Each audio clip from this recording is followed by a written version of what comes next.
প্রকাশ্য জনসম্মুখে সাংবাদিককে কুপিয়ে হত্যার ঘটনা এখন টক অব দ্য কান্ট্রিতে পরিণত হয়েছে। চাঞ্চল্যকর সেই হত্যাকাণ্ডের আগ মুহূর্তের একটি সিসি ক্যামেরার ফুটেজ হাতে পেয়েছে পুলিশ, যা থেকে বেরিয়ে আসছে চমকপ্রদ তথ্য।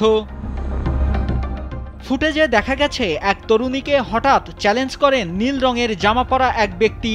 এ সময় নারী জোর করে চলে যেতে চাইলে এক পর্যায়ে তাকে মারতে যান ওই ব্যক্তি।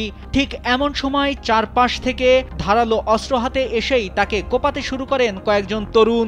এ সময় নীল জামা পরা লোকটি দৌড়ে পালান।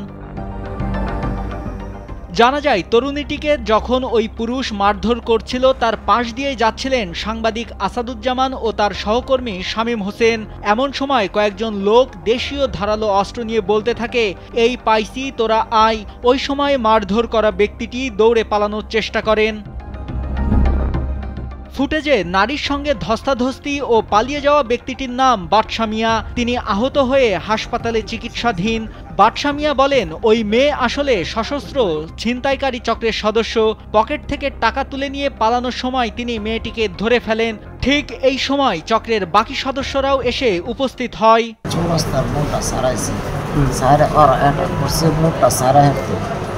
ওদের সাথে একটা পারাভার হয়েছে, পারাভার হইলে টাকাটা আমার পকেট থেকে নিয়ে গেছে। ওর সাথে পারাভারি লেগে গেছে, ভিডিওতে কিছু নেই পারাভারি, আমি এই পারাভারি পরে হালকা পাতলা একটু স্যার টাকা দিয়েছে। আমি মেয়ের ঘুষি দিলাম, মেয়ের ঘুষি দিচ্ছি। ওরা আমার স্যার, ওরা মেয়ের টিম, ওরা মেয়ের টিম, মানে ওরা দৌড়াই নিয়েছে, মেয়ে ওদের সাথে ছিল। পরে দৌড়াই নিয়ে এলো, পরে আমি ওই মেয়েরা ধাক্কা মারছি, ওর ধাক্কা মারলে স্যার আমার। আপনার এসির গ্যাসের সমাধান হলো SGS ও CNS সার্টিফাইড ফোরন রেফ্রিজারেন্ট গ্যাস, যার বিশুদ্ধতা 99.98%। ফোরন, শান্তি যেখানে, নিঃশ্বাসে। এদিকে গাজীপুর মহানগর পুলিশের উপকমিশনার রবিউল ইসলাম জানান, চিহ্নিত সন্ত্রাসী ও ছিনতাইকারী দলের সদস্যরা ধারালো অস্ত্র নিয়ে বাদশাকে ধাওয়া করে। এ সময় পেছন থেকে সেই দৃশ্য ভিডিও করেন আসাদুজ্জামান। প্রাথমিক ধারণা করা হচ্ছে এ কারণেই তাকে কুপিয়ে হত্যা করেছে চক্রের সদস্যরা।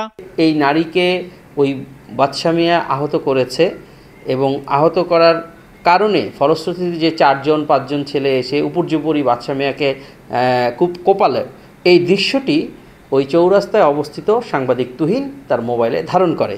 এই ভিডিও ফুটেজটি ধারণ করা সেই তুহিনকে এই ঘাতকরা তাদেরকে চার্জ করে এবং এই কেন করেছে এবং এটি ডিলিট করার জন্য বলে।